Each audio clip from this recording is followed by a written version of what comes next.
అంతవరకు కంట్రోల్ చేసుకున్నాడు టీయర్స్, కానీ ఇంకా కాదు ఫిల్టర్స్ లేవని చెప్పేసి ఓపెన్ అప్. ఎక్కువ ఫ్రెండ్స్ లేరండి, 5 ఫ్యామిలీస్ ఉంటారు. ఆయన జాబ్లీ కన్నా ఎక్కువ ఆయనతో మాట్లాడతాడు. పేరు ఆయనది, ఆయన పేరు శ్రీనివాస్ అనుపోజు అని, శ్రీనివాస్ గారు అంటాను బికాస్ పెద్ద ఆయన 50 plus. Second. So very close ఆయన, రోజు వస్తారు. వారు పిల్లలు, మా ఇద్దరు పిల్లలు అంటే చాలా ఇష్టం, ఆయన కూడా అమ్మాయి అంటే చాలా ఇష్టం. ఆయన నేను కామెడీగా మీరు రావద్దు మా ఇంటికి అన్నా సరే ఇంటి ముందరకు వచ్చి వరుణ్ చూడాలి, నేను బయటకు తీయలేదా, నేను లోపలికి వస్తా అంటాను. డైలీ మాట్లాడతాం.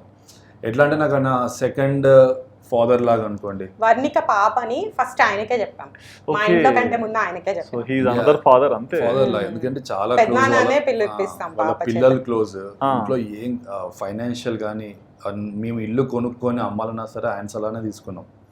So is our go to person అనమాట.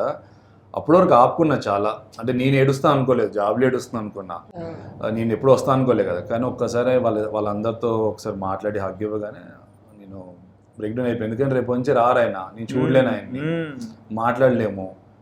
అలాగే ఒక 5 ఫ్యామిలీస్ ఉన్నారు. ఇంకా నేను ఇంకా ఏడ్ చేశాను.